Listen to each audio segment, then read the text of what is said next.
J'étais tranquillement en train d'écrire mes menaces hebdomadaires à mon syndicat quand tout d'un coup je me suis rendu compte de quelque chose.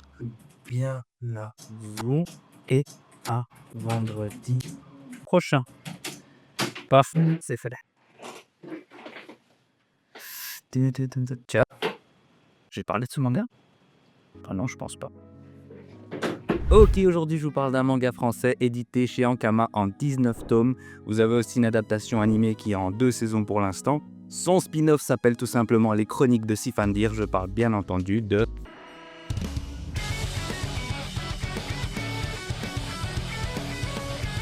Mais Radiante, de quoi est-ce que ça peut bien donc parler? On va suivre l'histoire de Seth qui est un aspirant sorcier de la région des Pompo Hills. Comme tous les sorciers, c'est un infecté.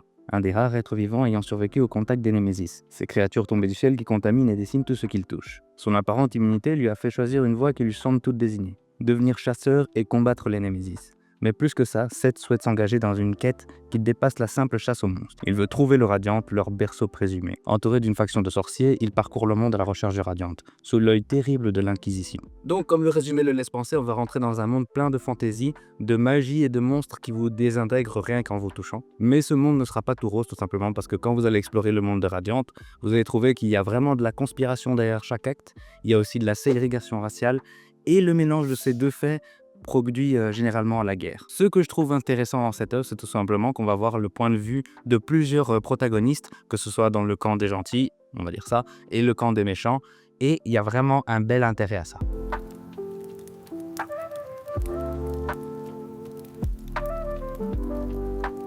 Pour bien vous parler de l'œuvre, il y a quelques origines que vous devez savoir.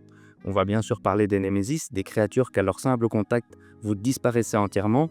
Il y en a qui ont des allures assez sympathiques, on va dire ça, donc un peu moins agressifs, et d'autres qui ressemblent à de vrais monstres. Le point commun de ces créatures, c'est que personne ne sait d'où ils proviennent, même s'il y a quelques rumeurs qui diraient qu'ils viendraient du Radiante, donc le berceau des monstres. Sachez aussi que dans le tome 19, il n'y a toujours pas plus d'infos sur le Radiante, sauf si j'ai raté une ligne d'infos, mais normalement non. Le tome 19 d'ailleurs qui est sorti il y a déjà 5 mois, et on n'a toujours pas d'infos sur le tome 20, qui se fait attendre malheureusement, et ça fait chier. Donc revenons aux Némésis. Les Némésis sont mortels pour la plupart des gens, sauf pour 1/100 des gens, où ces gens-là survivent au contact d'un Némésis, et en plus de ça, ils développent une infection. Donc ça peut être physique ou mentale.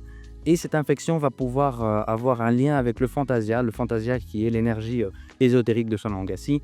Et en fait, ces infectés qui vont se faire appeler sorciers vont pouvoir un peu manipuler le Fantasia, donc l'énergie vitale qui est autour de tout le monde. Donc pour résumer, l'utilisation du Fantasia est considérée comme de la magie, et il y a certains infectés qui vont très bien s'en servir.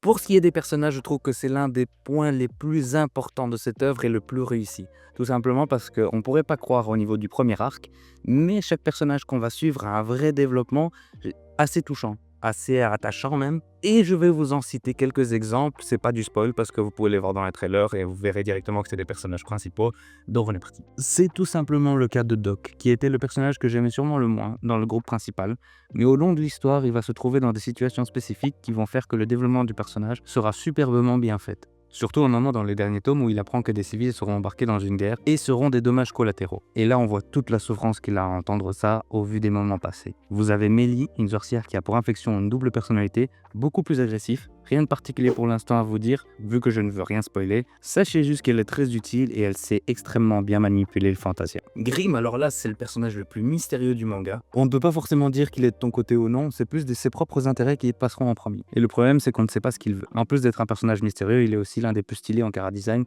et en attitude. Sa maîtrise du Fantasia est aussi superbement bien travaillée, ce qui lui permet d'échapper à l'Inquisition et au Dormitor. Et je vais m'arrêter là pour le personnage, sachez juste qu'il y en a une variété immense et en fait, pour tous les parler ou en parler un tout petit peu, il faudrait, je pense, une vidéo entière pour ça, tellement il y a de richesses dans ces personnages-là. Et comme je vous dis à chaque fois, je trouve que c'est assez difficile de parler d'une œuvre, de ses personnages, des moments clés, de la magie qui entoure toute l'œuvre sans vous spoiler.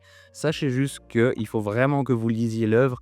Je vous dis lire parce que le manga, l'animé, je l'ai toujours pas vu, j'ai vu juste un petit moment du premier épisode et je trouve que Seth, donc le personnage principal, crie énormément. Ça me fait vraiment penser à Naruto quand il était petit, avant l'arc Zabuza où il criait aussi énormément. Et je vous conseille vraiment de lire l'œuvre donc, parce qu'il y a des pages, des moments qui sont vraiment bien travaillés je trouve. Donc voilà, lisez Radiante, c'est vraiment stylé.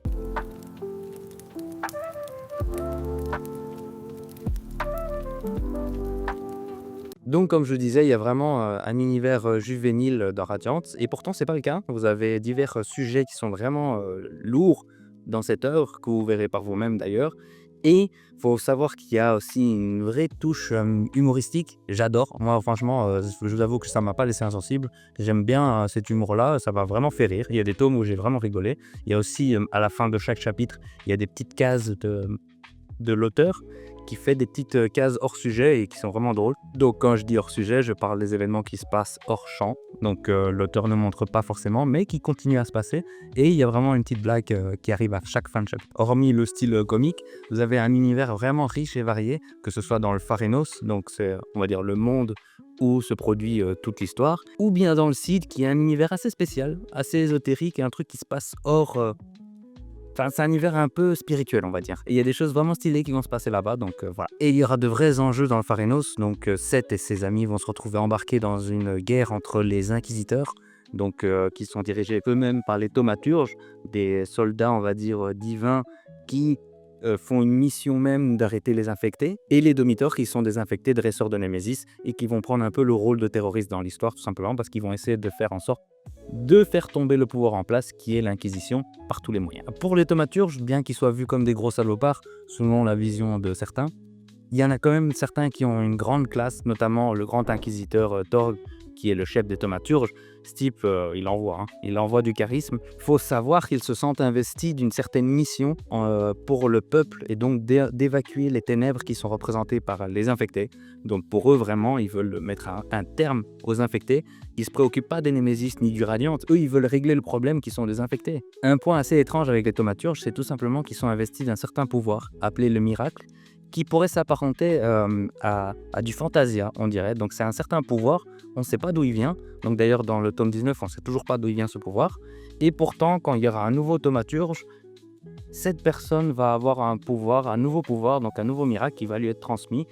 On ne sait pas encore comment, et on ne sait pas d'où il vient. Donc il y a clairement une saloperie qui se trimballe. Pour le reste des thaumaturges, je vous laisse découvrir les personnages qu'ils sont et leurs pouvoirs. Sachez qu'ils sont quand même un peu moins stylés que Torg. Sachez qu'on n'a pas tout le lore derrière les personnages, mais qu'il y a un thaumaturge qui va rencontrer Doc.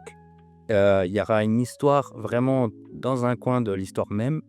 Et c'est vraiment cool, comme je vous ai dit, il y a des points de vue de chacun, des bons et des mauvais. Et là, ce point de vue-là, je le trouve qu'il est assez sympa à suivre en fait. Est-ce que ça va en découdre à quelque chose? On ne sait toujours pas.